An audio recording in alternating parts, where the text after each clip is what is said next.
तस्मात् प्रणम्य प्रणिधाय कायं प्रसादये त्वाम् अहम् ईशम् ईड्यं पिता इव पुत्रस्य सखा इव सख्युः प्रियः प्रियायाः अर्हसि देव सोढुम् तस्मात् प्रणम्य प्रणिधाय कायम्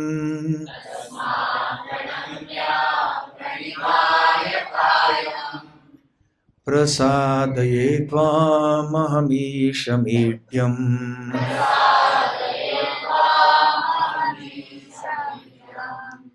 पितेव पुत्रस्य सखेव सख्युः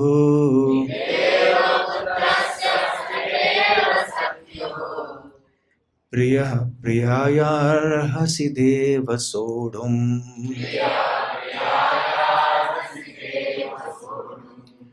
तस्मात् प्रणम्य प्रणिधाय कायम्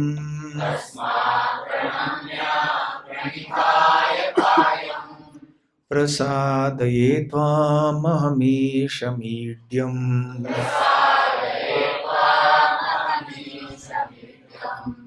पितेव पुत्रस्य सखेव सख्युः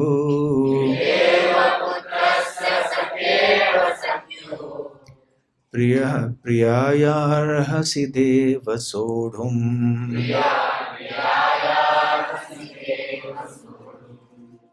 तस्मात् अतः प्रणम्य प्रणाम करके प्रणिधाय प्रणत करके कायम शरीर को प्रसादये कृपा की याचना करता हूँ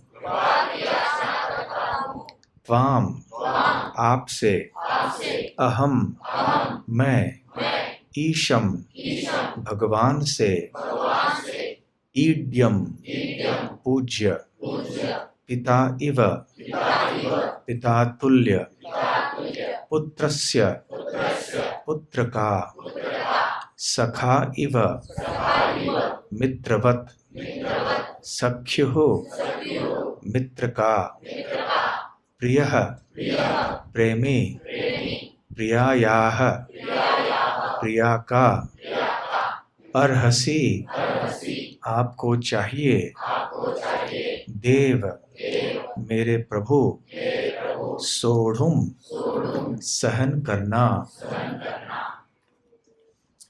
अनुवाद और तात्पर्य श्रील प्रभुपाद द्वारा। अनुवाद। आप प्रत्येक जीव द्वारा पूजनीय भगवान हैं, अतः मैं गिर कर सादर प्रणाम करता हूँ और आपकी कृपा की याचना करता हूँ। जिस प्रकार पिता अपने पुत्र की ढिठाई सहन करता है या मित्र अपने मित्र की धृष्टता सह लेता है या प्रिय अपनी प्रिया का अपराध सहन कर लेता है, उसी प्रकार आप कृपा करके मेरी त्रुटियों को सहन कर लें। तात्पर्य।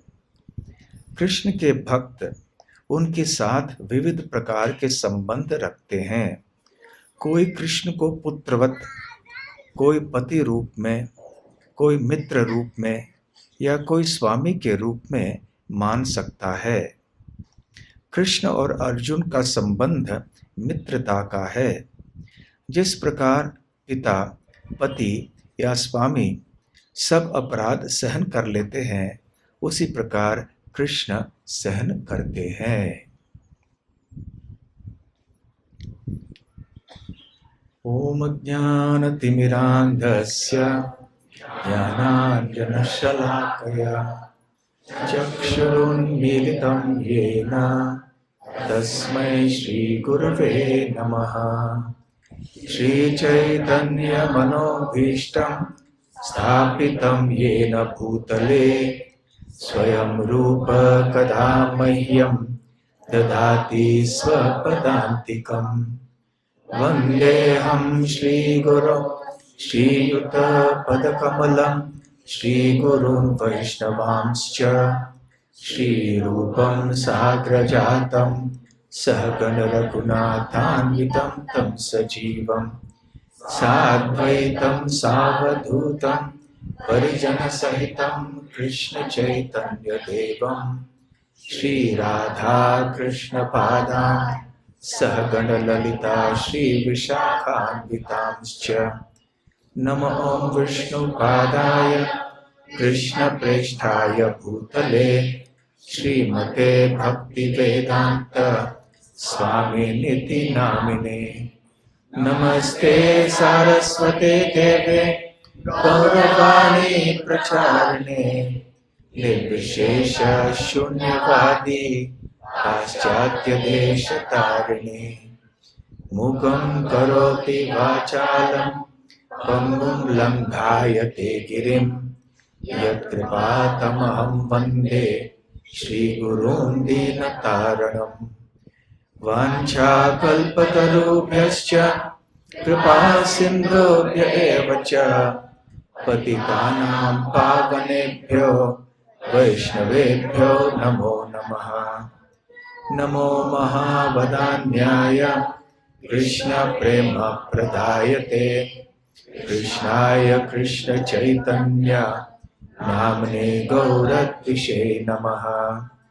पञ्चतत्त्वात्मकं कृष्णं भक्तरूपस्वरूपकं भक्तावतारं भक्ताख्यं नमामि भक्तशक्तिकम्।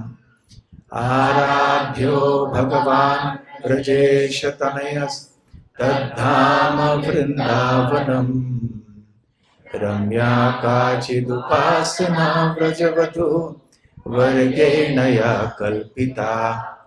श्रीमद्भागवतं प्रमाणममलं प्रेमापुमर्थो महान् श्रीचैतन्यमहाप्रभोर्मतमिदं तत्रादर न परः।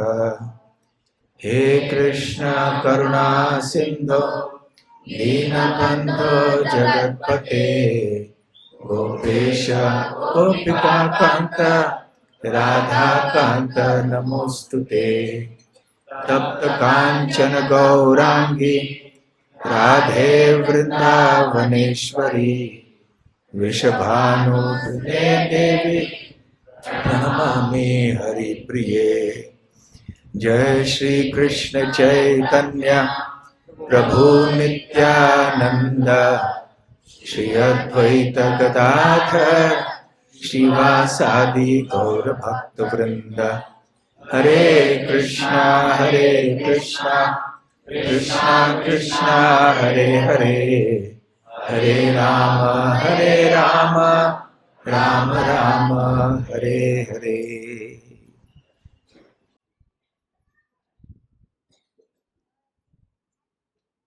हरे कृष्णा। हम सब जानते हैं कि अर्जुन श्री कृष्ण के प्रिय मित्र थे। अर्जुन और श्री कृष्ण के बीच में घनिष्ठ मैत्री थी, प्रेम का संबंध था। जैसे श्रील प्रभुपाद जी यहाँ तात्पर्य में बताते हैं कि भगवान कृष्ण के साथ अनेक प्रकार के संबंध स्थापित किए जा सकते हैं। यहाँ पर भौतिक जगत में भी हम देखते हैं कि लोगों के बीच में विविध प्रकार के संबंध होते हैं। कईयों के बीच में मैत्री का संबंध होता है, कई ऐसे होते हैं जिनमें वात्सल्य संबंध होता है, जैसे पालक और बच्चों का। कईयों के बीच में सेवक और प्रभु का संबंध होता है, कभी पति पत्नी का संबंध होता है, कहीं देखा जाता है वैर या दुश्मनी का संबंध होता है। तो जिस प्रकार से यहाँ विविध प्रकार के संबंध पाए जाते हैं, उसी प्रकार से जैसा हम चाहें वैसे हम भगवान के साथ भी संबंध स्थापित कर सकते हैं। हाँ, वैर या दुश्मनी का संबंध भी स्थापित कर सकते हैं यदि हम चाहते हैं तो। देखिए, घोषणा की गई थी ना, मोबाइल फोन बंद करना चाहिए। हाँ,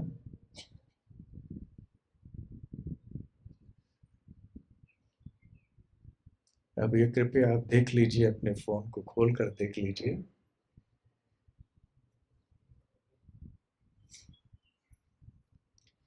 तो जो व्यक्ति भगवान श्री कृष्ण के साथ एक वैर या दुश्मनी का संबंध स्थापित करना चाहता है, तो भगवान कहते हैं ठीक है, ये यथा माम प्रपद्यन्ते तांस तथैव भजाम्यहम्। जो जैसे मेरे साथ भाव प्रकट करना चाहता है, मैं ही उसी प्रकार का बर्ताव उस व्यक्ति के साथ करूंगा। ऐसा नहीं है कि श्री कृष्ण के हृदय में हमारे प्रति वैर की भावना है, कभी नहीं। भगवान श्री कृष्ण परम सत्य हैं, उनका हृदय परम प्रेम का है, मूर्तिमान प्रेम के स्वरूप हैं, कृपा के स्वरूप हैं श्री कृष्ण। भगवान के हृदय में ईर्ष्या, घृणा, वैर, ऐसी नकारात्मक भावनाएं बिल्कुल नहीं आ सकती हैं। परंतु जब कोई व्यक्ति, कोई जीव उनके प्रति ऐसे नकारात्मक संबंध स्थापित करने का इच्छुक होता है, तो उसकी इच्छा पूरी करने के लिए भगवान ऐसा बर्ताव करते हैं, मानो कि वो भी एक शत्रु बन गए। परंतु ऐसा होने के बाद भी भगवान उस भक्त के उस व्यक्ति के शुभ चिंतक ही होते हैं। यहाँ पर जब दो व्यक्तियों के बीच में वैर या दुश्मनी होती है, तो दोनों एक दूसरे के शुभ चिंतक नहीं होते हैं। वो दोनों की एक दूसरे की हानि चाहते हैं, नुकसान पहुंचाना चाहते हैं।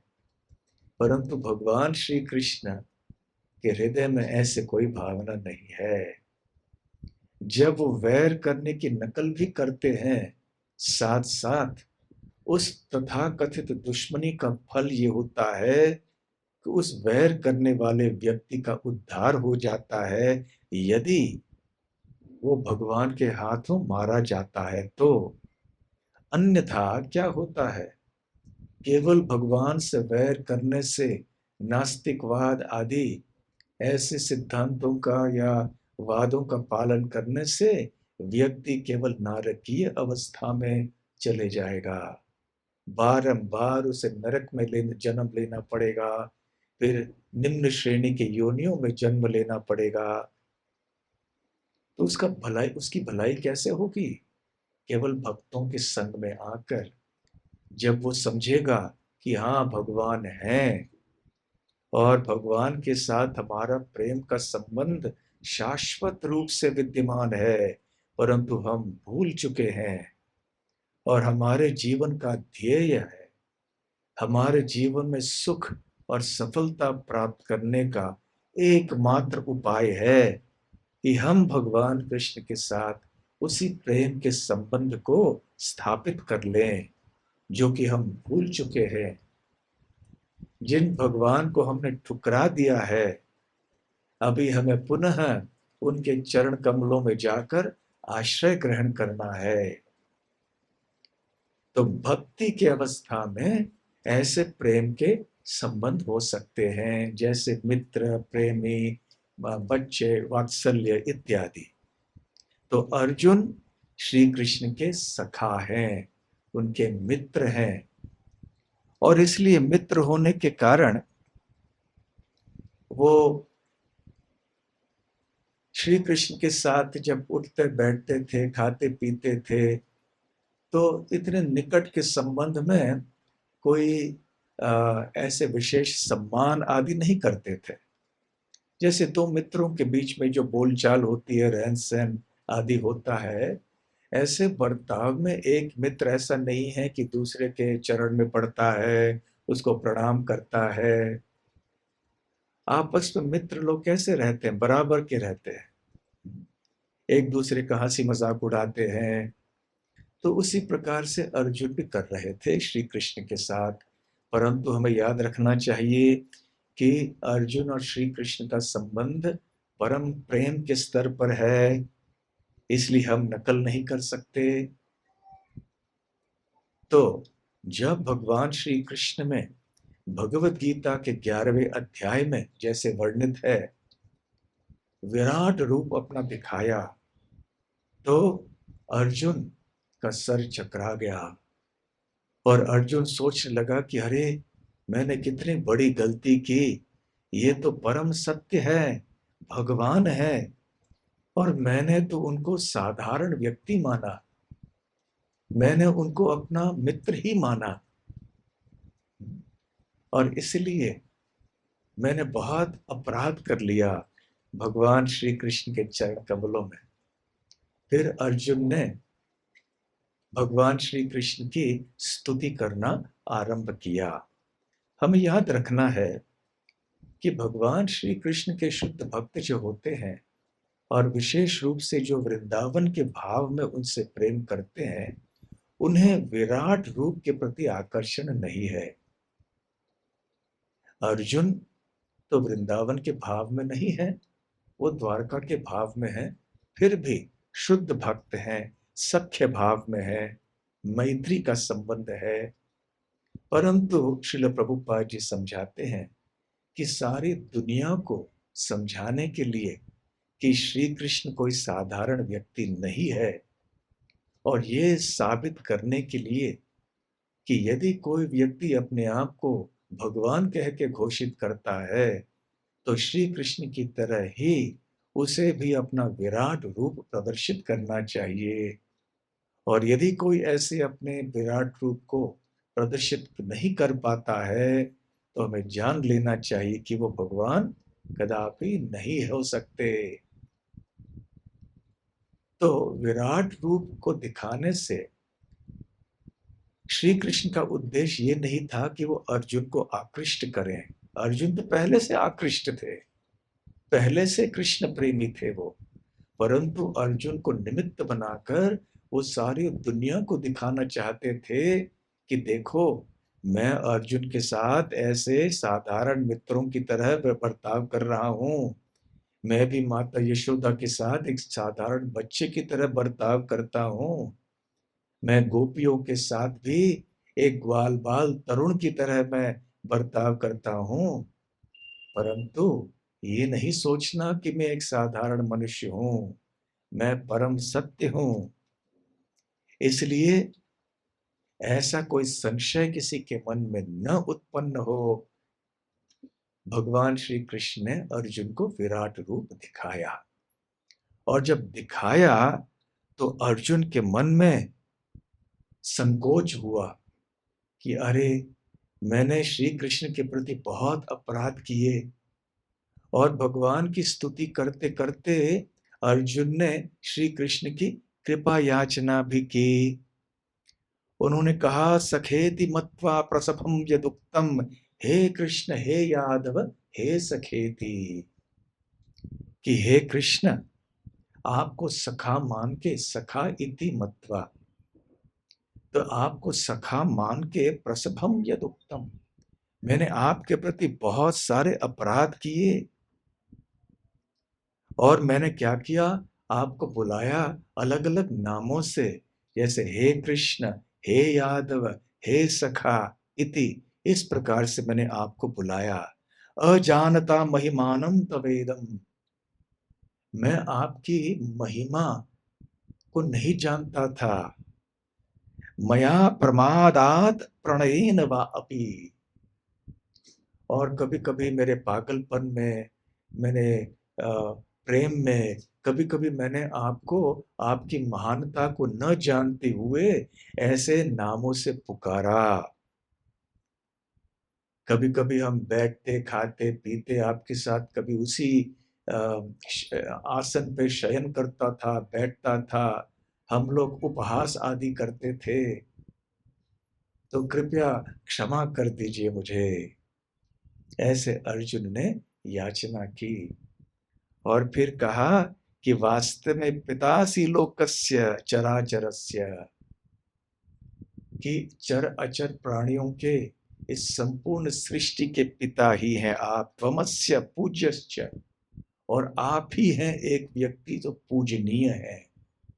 आप ही पूज्य हैं संपूर्ण सृष्टि के लिए, आपके अतिरिक्त और कोई नहीं है।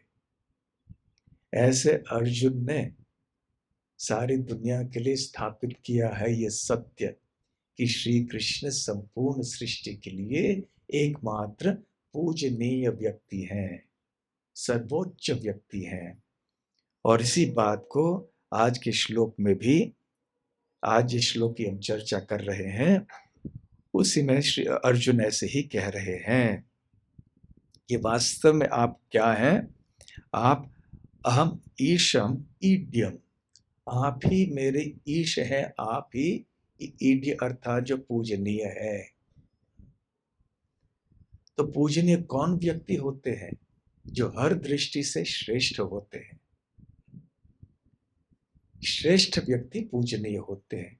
परंतु यह हम भौतिक जगत में कोई भी व्यक्ति इतना श्रेष्ठ नहीं है, वो इतने दिव्य गुणों से संपन्न नहीं है कि वो संपूर्ण सृष्टि के लिए पूजनीय हो जाए, सिवाय भगवान के जो परम भक्त होते हैं।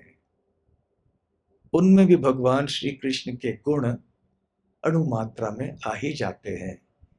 और क्योंकि वो भगवान श्री कृष्ण के परम भक्त होते हैं, जैसे श्रील प्रभुपाद जी हैं, वो भी भगवान की तरह ही पूजनीय होते हैं। परंतु हम भेद भी करते हैं कि ये भक्त हैं और कृष्ण भगवान है। तो क्योंकि उनका इतना घनिष्ठ संबंध प्रेम का भगवान के साथ है, तो दोनों पूजनीय होते हैं। परंतु अंततः पूजनीय है हमारे लिए श्री कृष्ण। जब जरासंध का वध हुआ तो उधर द्वारका में और हस्तिनापुर में युधिष्ठिर महाराज सोच रहे थे कि आगे क्या किया जाए। वो जानते थे कि श्री कृष्ण चाहते हैं कि युधिष्ठिर संपूर्ण विश्व के सम्राट बन जाए, क्योंकि युधिष्ठिर महाराज में वो योग्यता थी, वो ऐसे सद्गुणों से संपन्न थे। तो श्री कृष्ण की ये तीव्र इच्छा थी कि आगे चल के जो युद्ध होना है, अभी तक वो कुरुक्षेत्र का युद्ध हुआ नहीं था, होना था आगे चल के। तो उस समय श्री कृष्ण ने ऐसे विचार किया कि युधिष्ठिर महाराज को भी राजसूय यज्ञ करना चाहिए। भक्तों का स्वभाव होता है कि वो भगवान का गुणगान करना चाहते हैं, और भगवान के गुण ऐसे होते हैं कि वो भक्तों को बहुत प्रसिद्ध कराना चाहते हैं, भक्तों का गुणगान सब जगह गाते हैं।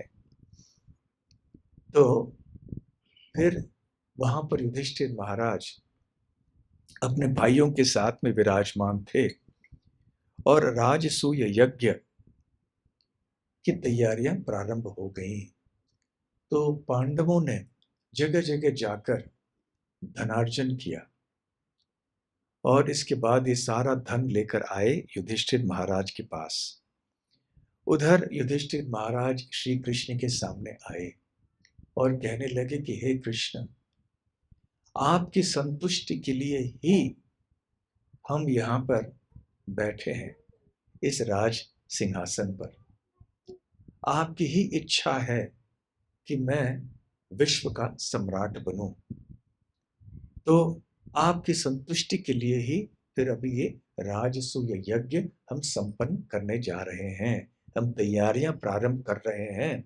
और जब ये राजसूय यज्ञ समाप्त हो जाएगा तो कृपा करके आप ही राज सिंहासन पर बैठिए और आप विश्व सम्राट बनिए। और यदि आपको ये स्वीकार नहीं है, तो आपके आदेश के अनुसार मैं भी यहाँ बैठने के लिए इस सिंहासन पर तैयार हूँ।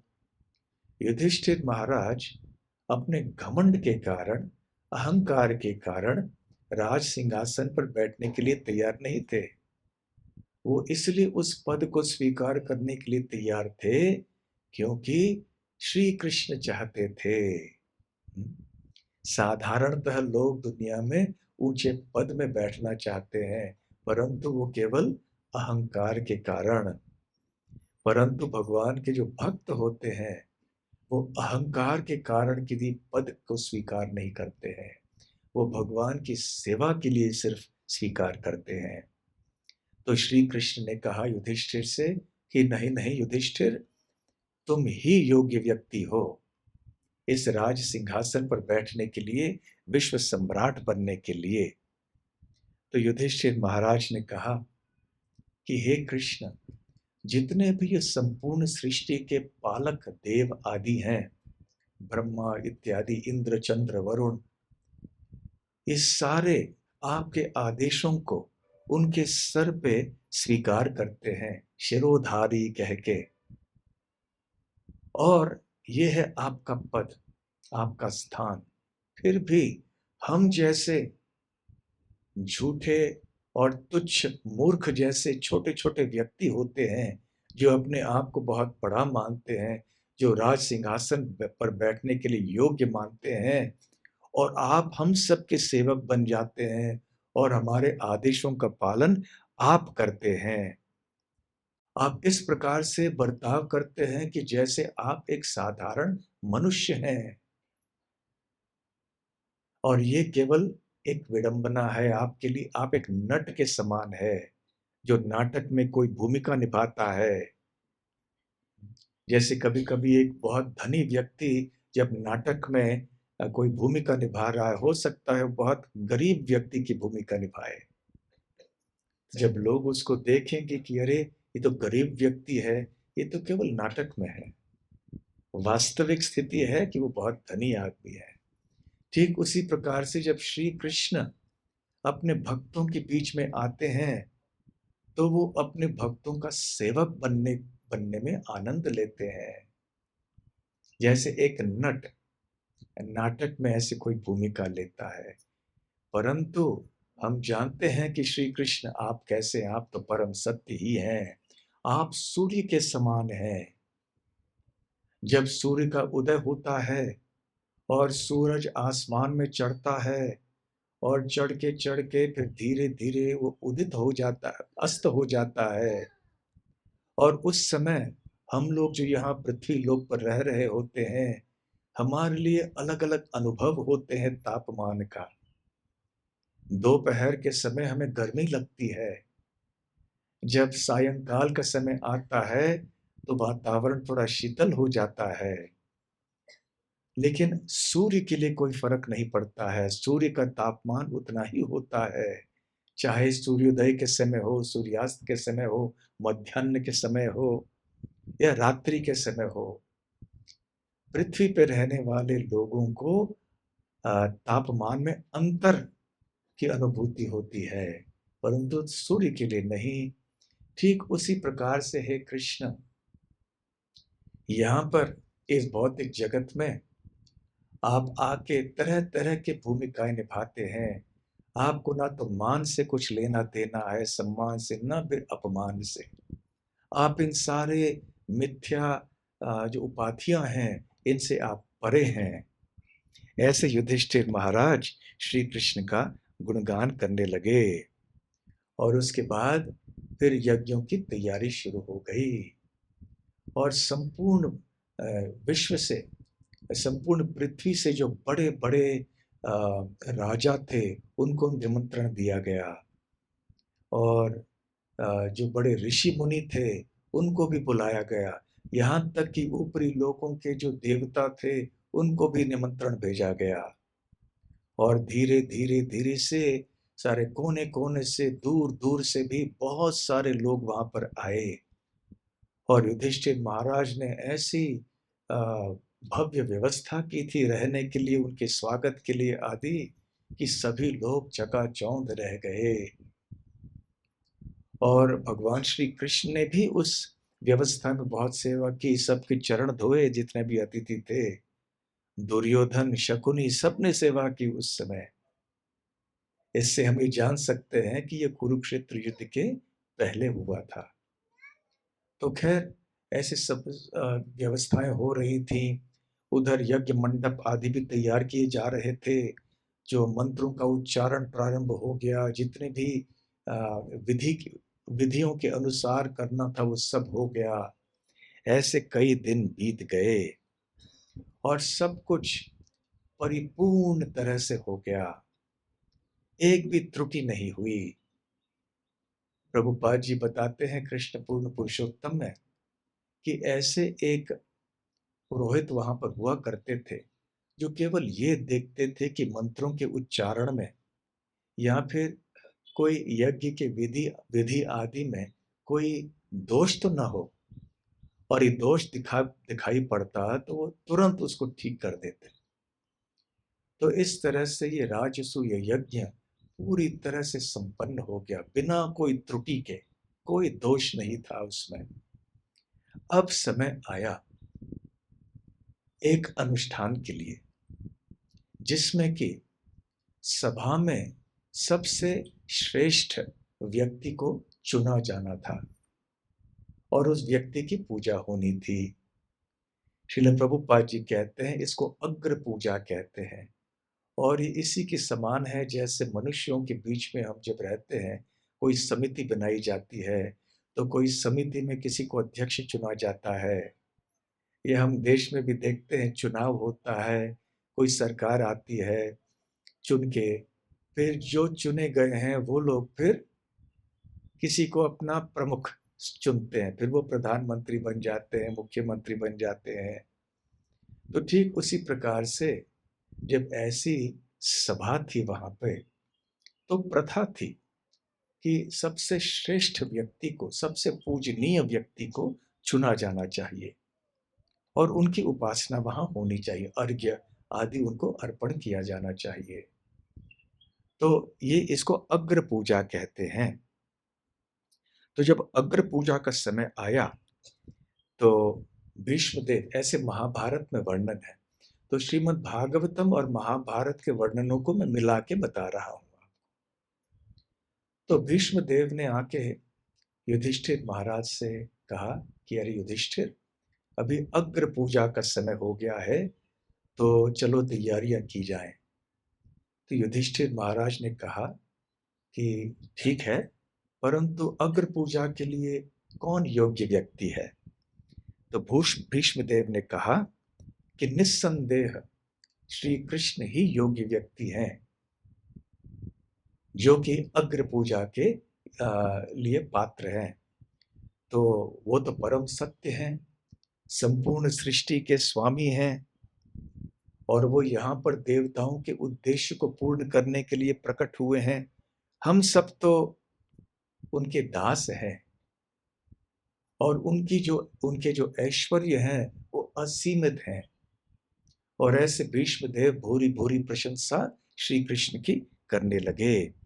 और फिर भीष्मदेव ने सहदेव से कहा कि सहदेव, चलो तैयारी करो, अर्घ्य आदि जितने भी सामग्री है पूजा के लिए, अग्र पूजा के लिए, वो तैयार करो और श्री कृष्ण को पूजित की पूजा कर लो। उधर श्रीमद् भागवत में ऐसे बताया गया है कि जब ये विषय सभा के सामने रखा गया कि अग्र पूजा किसकी होनी चाहिए, सबसे पूजनीय व्यक्ति कौन है, तो सर्वप्रथम वहां पर सहदेव खड़े हो गए। और सहदेव बहुत साहसी थे, पांडव थे। उन्होंने कहा कि अग्र पूजा केवल कृष्ण की ही होनी चाहिए।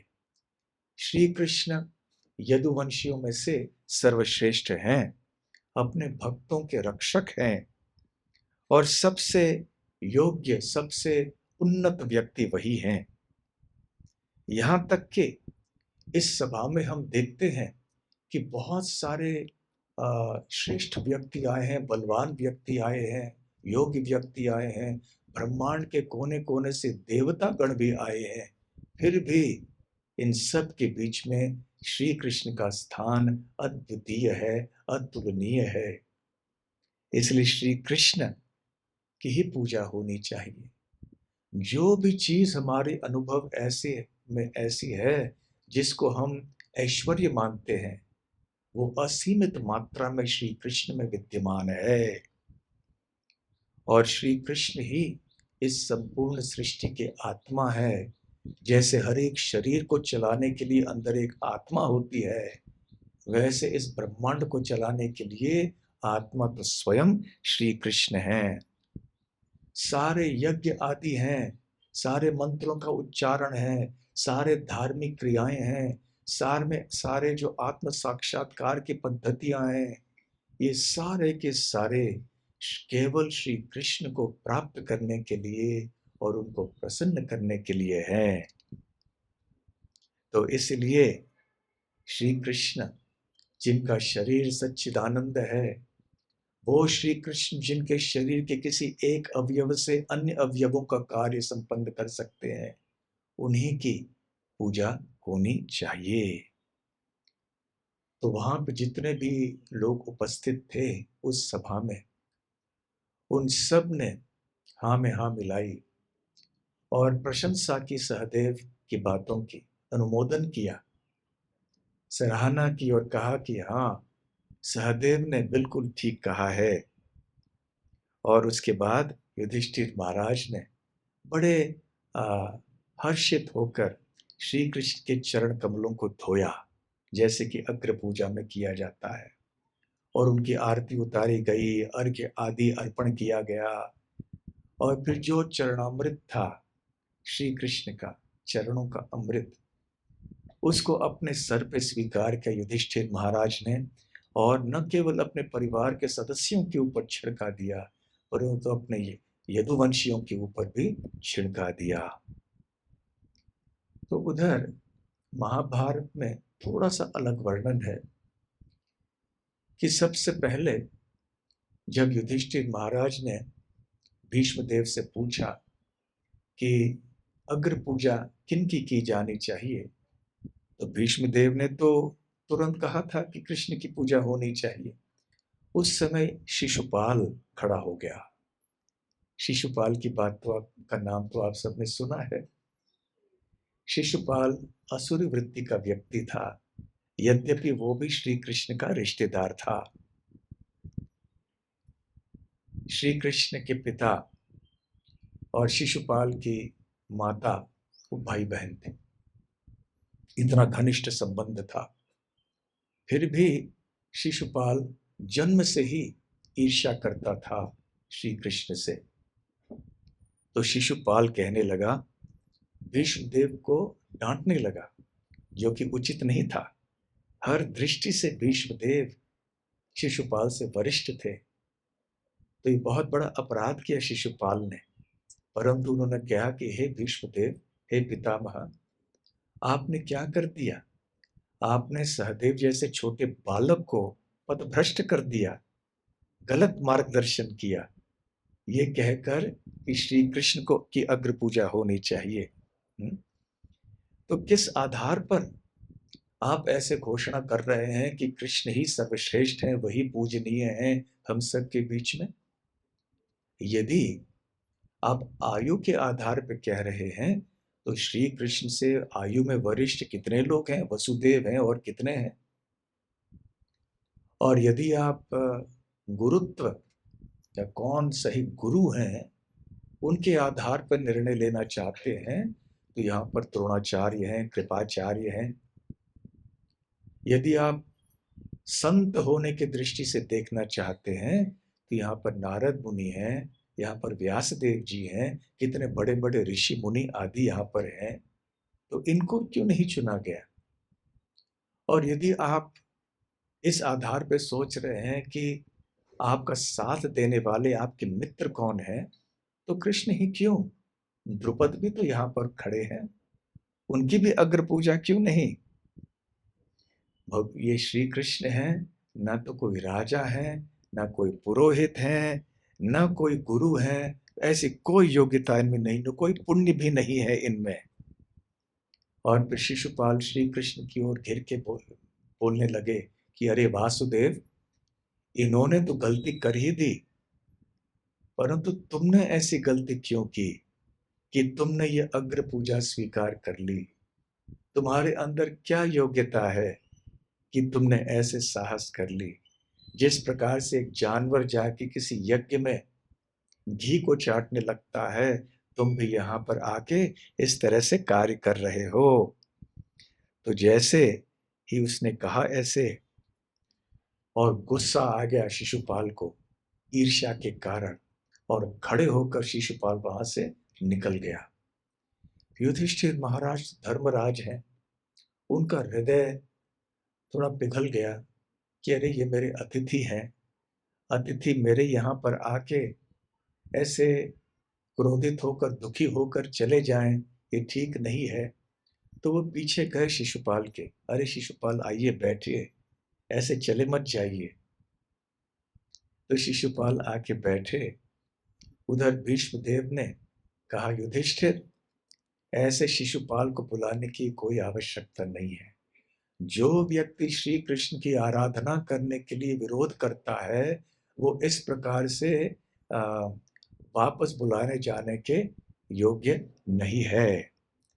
तो शिशुपाल ने ये सब सुना तो और वहां पे हाहाकार मच गया, कोलाहल मच गया वहां पर। उधर सहदेव खड़े हो गए।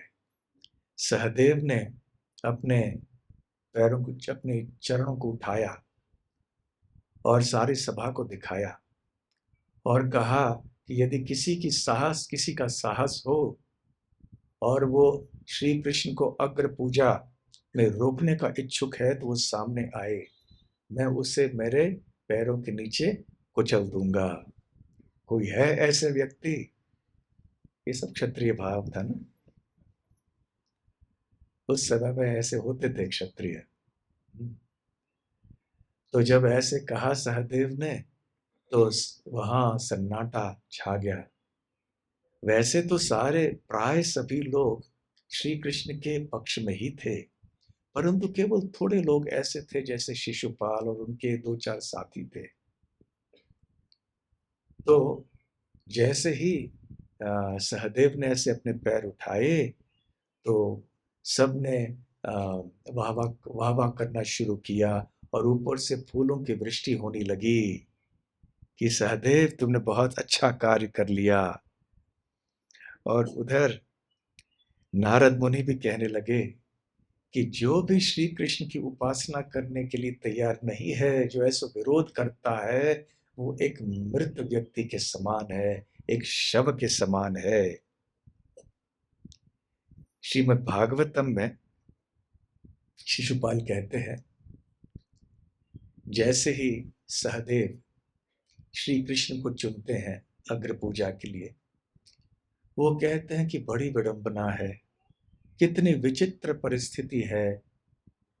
हम समझ सकते हैं कि वास्तव में काल या समय कितना प्रबल कारक है।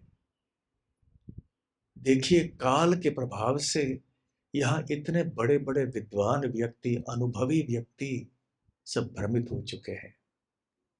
इतने योग्य व्यक्ति यहाँ पर हैं, लेकिन इनके बीच में, इनके होते हुए भी श्री कृष्ण को चुना गया है अग्र पूजा के लिए। ऐसी घोषणा मैं सुन रहा हूं कि श्री कृष्ण सबसे पूजनीय व्यक्ति है। तो ये सारे वरिष्ठ लोग हैं, उनकी बुद्धि भ्रष्ट हो गई। ये है, देखो, काल का प्रभाव, काल का चमत्कार ऐसे कैसे हो गया। और जहां तक ये श्री कृष्ण है, इनके बारे में क्या कहना, इनका वर्ण क्या है किसी को नहीं पता। ये क्षत्रिय है, वैश्य है। आप तो जानते हैं कि वृंदावन में श्री कृष्ण वैश्य की भूमिका निभा रहे थे, द्वारका में क्षत्रिय की भूमिका निभा रहे थे। तो शिशुपाल ये बोल रहे हैं कि श्री कृष्ण का वर्ण है क्या, या क्षत्रिय है, वैश्य है, क्या है? वास्तव में प्रभुपाद जी कहते हैं कि श्री कृष्ण का कोई वर्ण नहीं है, क्योंकि वो इन सब से परे हैं, वो तो परम सत्य है, भगवान है। कभी कभी वो ब्राह्मण समाज में प्रकट होते हैं, कभी कभी वो क्षत्रिय समाज में, तो कभी वैश्य समाज में, कभी पशु बनकर, कभी पक्षी बनकर। तो शिशुपाल इस प्रकार से कहने लगा कि ये श्री कृष्ण इतना स्वतंत्र है, न किसी शास्त्रों की बात मानता है, न कोई पूजा विधान में रुचि रखता है, ऐसे ये पागल हो गया शिशुपाल। उधर आगे महाभारत में ये भी कहा गया है कि शिशुपाल कहता है कि ऐसे कौन से विशेष कार्य श्री कृष्ण ने किए हैं जिसकी वजह से आप श्री कृष्ण की इतनी प्रशंसा कर रहे हो और आप उसे अग्र पूजा के लिए चुन रहे हो। उसने क्या किया? एक बतख को मार दिया ना, वो बतख को मार दिया, बतख अर्थात बकासुर। एक बतख को मार दिया, कौन सी बड़ी बात है। एक टूटा फूटा कोई वहां पे वो छोटी बैलगाड़ी पड़ी थी, उसको मार दिया, शकट वहां पड़ा था, तो आपने कह दिया शकटासुर का वध कर दिया, इतना बड़ा आदमी हो गया। एक छोटे से सांप का जो नदी में रहता है उसको, उसका दमन कर दिया, उसको कालिया नाम के, तो आप बोल रहे इतना शक्तिशाली है। एक बेचारी सौम्य सुंदर महिला थी, तरुणी, उसकी हत्या कर दी, और आप बोलते हैं कि कितना महान है ये व्यक्ति। और वहां ये गोवर्धन, क्या है ये गोवर्धन? एक चींटियों का पहाड़ है, वाल्मीकि, उसको थोड़ा उठा दिया तो इतना गुणगान कर रहे हैं। ऐसे शिशुपाल के मुख से विष या जहर वो बाहर निकलने लगा। जहर उगलते उगलते उगलते उगलते समय बीत गया। और उधर भीष्म देव ने भीमसेन आदि को सांत्वना दी, क्योंकि भीमसेन और अन्य जो लोग थे वृष्णि वंश के, वंश के इत्यादि, वो तो आग बबूले हो रहे थे। भीमसेन तो बहुत इच्छुक था कि वहीं उठ के वो आक्रमण करे, परंतु वैर अहंकार का प्रभाव ऐसे होता है कि व्यक्ति को वास्तविक परिस्थिति को पहचानने में कष्ट होता है। शिशुपाल ने देखा कि सारे राजा यहाँ पर अपने अस्त्र शस्त्र उठाकर खड़े हैं युद्ध करने के लिए, परंतु शिशुपाल को डर नहीं लगा। उसने सोचा कि मैं सबकी हत्या कर दूंगा। तो भीमसेन जब उठे और शिशुपाल की तरह आगे बढ़ने गए, जबकि शिशुपाल ने भीष्मदेव की बहुत कड़ी निंदा की, तो भीष्मदेव ने भी, हालांकि वो क्रोधित हो गए थे, भीष्मदेव का मुंह भी लाल लाल हो गया था, फिर भी भीष्मदेव ने सांत्वना दी भीमसेन को कि अरे भीम, मैं तुम्हें बताता हूं ये शिशुपाल की कहानी क्या है। जब इसका जन्म हुआ था तो सारे अशुभ लक्षण संपूर्ण वातावरण में दिखाई पड़ रहे थे, और जब इस बच्चे का जन्म हुआ शिशुपाल का, साधारण बच्चे जैसे रो के आते हैं वैसे नहीं रो रहा था। ये जैसे गधा आवाज करता है वैसे आवाज करके इस बच्चे का जन्म हुआ है। और इसके 4 हाथ थे और एक तीसरी आंख भी यहां पर थी। और ऐसे भविष्यवाणी की गई थी कि जब इसकी हत्या करने वाला व्यक्ति उसको गोद में लेगा तो उसके 2 हाथ और ये तीसरा आंख जो है वो गिर जाएगा। तो शिशुपाल के माता पिता शिशुपाल को, बाल शिशुपाल को हर एक अतिथि की गोद में रखते थे, देखने के लिए कहीं ये आगे चल के हत्यारे होने वाले हैं कि नहीं। जब श्री कृष्ण और बलराम वहां पहुंचे और शिशुपाल की माता ने श्री कृष्ण के गोद में रख दी, उस समय तुरंत ये 2 हाथ निकल गए, तीसरी आंख भी चली गई। तो उनको पता चला कि शिशु, मेरे बेटी की हत्या करने वाले व्यक्ति श्री कृष्ण ही हैं। तो फिर उन्होंने याचना की श्री कृष्ण से कि कृपया मेरे पुत्र की हत्या ऐसे मत कीजिए। तो श्री कृष्ण ने उस समय कहा कि मैं बहुत सहन करूंगा, परंतु जब ये 100 बार लगातार मेरे गाली देगा, तब मैं इसकी हत्या करूंगा। और आगे चल के फिर श्री वैर तो बढ़ता गया शिशुपाल के मन में। तो भीमसेन ने को भीष्मदेव ने कहा कि देखो, केवल श्री कृष्ण की योजना के अनुसार ही शिशुपाल ऐसे गड़गड़ा रहा है, बोल रहा है, क्योंकि अभी उसकी मृत्यु होनी है और श्री कृष्ण के कर कमलों के द्वारा ही होनी है। इसलिए हमको यहाँ इसमें हस्तक्षेप करना ठीक नहीं रहेगा।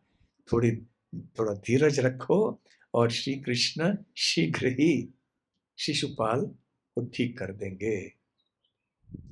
वैसे श्रील विश्वनाथ चक्रवर्ती ठाकुर बताते हैं कि शिशुपाल राजसूय यज्ञ के संपन्न होने के अंत तक क्यों रुका रहा? प्रारंभ में ही उसने जैसे ही ये घोषणा की गई थी कि ऐसे हो जाए, उसी समय क्यों नहीं किया? तो इसका उत्तर ये है कि शिशुपाल चाहता था कि राजसूय यज्ञ दूषित हो जाए, समाप्त हो जाए, क्योंकि वहां यदि युद्ध हो जाएगा तो सब जगह खून फैल जाएगा, रक्त की नदियां बहने लगेंगी, तो सारी यज्ञ स्थली तो है दूषित हो जाएगी, तो राजसूय यज्ञ संपन्न नहीं हो पाएगा पूरी तरह से। इसलिए अंत में किया। यदि पहले ऐसे विरोध किया होता तो और किसी दूसरे व्यक्ति को चुना होता तो सब कुछ सुचारू रूप से चल जाता। तो जब ऐसे शिशुपाल बोलने लगा तो श्री कृष्ण उठे और श्री कृष्ण स्वयं कहने लगे कि ये शिशुपाल को हम कब से सहन करते आए हैं। और श्री कृष्ण ने शिशुपाल के अपराधों का उल्लेख करना शुरू किया प्रारंभ से, कि कैसे उनके यदुकुल के निवासियों के प्रति इतने घोर अपराध किए थे उन्होंने। और फिर श्री कृष्ण ने अपने सुदर्शन चक्र को छोड़ दिया और छोड़कर एक क्षण के अंदर शिशुपाल की गर्दन कट गई और सबके आंखों के सामने शिशुपाल की आत्मा आके श्री कृष्ण के शरीर में प्रविष्ट हुई, सायुज्य मुक्ति मिली। परंतु भागवतम में और आचार्यों ने भी ये बताया है कि अंततः वो आगे चल के जय विजय के रूप में स्थित हो गए। श्रीमद् भागवतम ने हमने पढ़ा है कि जब जय और विजय को श्राप मिला था कि उन्हें 3 जन्म लेने हैं इस भौतिक जगत में, असुर के शरीर में, तो सबसे पहले वो बने थे हिरण्यकश्यप और हिरण्याक्ष। दूसरे जन्म में बने थे रावण और कुंभकर्ण। तीसरे जन्म में बने थे शिशुपाल और दंतवक्र। इसलिए जय और विजय इन दोनों के स्थान में उनको वापस जाना था। इसलिए सायुज्य मुक्ति नहीं हुई उनकी, वास्तव में जय और विजय के पद में वो वापस लौट के चले गए। तो इस कथा से हम जान सकते हैं कि कैसे वास्तव में श्री कृष्ण ही एकमात्र पूजनीय है, संपूर्ण सृष्टि के लिए अग्र पूजा स्वीकार करने के योग्य है। भगवत गीता में भी बार बार श्री कृष्ण और अर्जुन दोनों ही घोषणा करते हैं। और यहाँ विराट रूप का दर्शन करने के बाद भी अर्जुन यही कह रहे हैं कि आप ही एकमात्र पूजनीय व्यक्ति हैं मेरे लिए, हे कृष्ण, और संपूर्ण सृष्टि के लिए।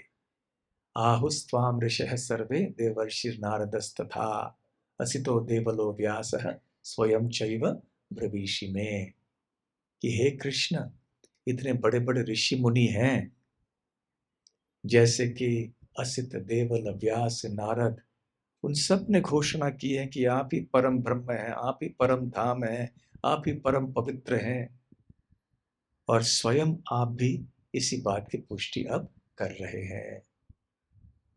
तो हम सब के लिए श्री कृष्ण सबसे पूजनीय व्यक्ति है।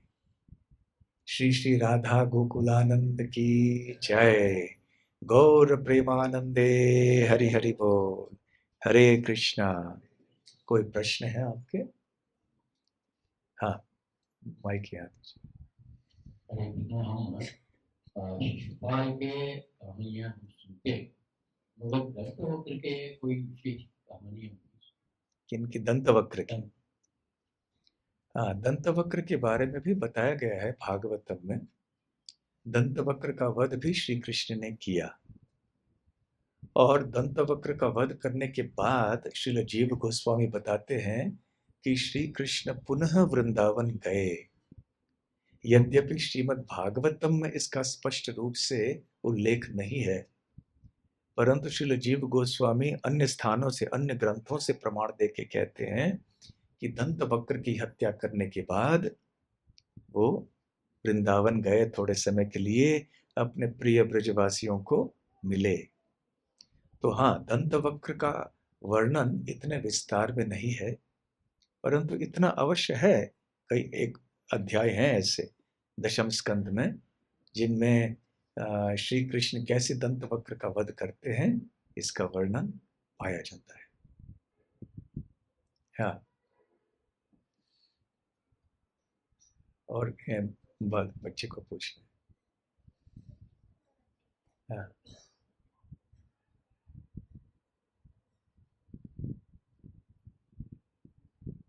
हाँ, पूछो। महाराज जी, जब भी शिशुपाल जन्म लिए थे तो उनके पास 3 हाथ थे और 4 हाथ थे, ऐसे कैसे?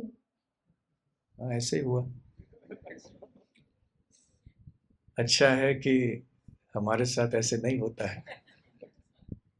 विशेष विशेष व्यक्ति होते हैं, उनके साथ हो जाता है। कोई और प्रश्न है? ठीक है। अच्छा, एक प्रश्न यहाँ। जब हम कोई नीच योनि में जन्म लेते हैं तो हमें नरक में जाना पड़ता है या सिर्फ मनुष्य जीवन में ही नरक में जाना? जब मनुष्य जीवन में रह के कोई बहुत घोर पाप करता है तो उसे नरक में जाना पड़ता है, अपने कर्मों के फलों को भुगतने के लिए। परंतु सारे पाप उसके नरक लोक में समाप्त नहीं होते हैं। तो जो बचे हुए पाप हैं उनको भुगतने के लिए क्रमशः वो पृथ्वी लोक पे आके नीच योनियों में भ्रमण करता है, कीड़ों में, पेड़ पौधों में, जानवरों में, और धीरे धीरे धीरे से फिर उसके पाप, जितने पापों की पूंजी है वो समाप्त होते होते फिर उसे मनुष्य योनि मिल जाती है। फिर भी थोड़ी बहुत पाप रह जाते हैं, इसलिए वो उनको भी भुगतना पड़ता है मनुष्य योनि में। ठीक है? ठीक है, बहुत बहुत धन्यवाद। हरे कृष्णा। श्रील प्रभुपाद की जय। गौर प्रेमानंदे। हरि हरि बोल।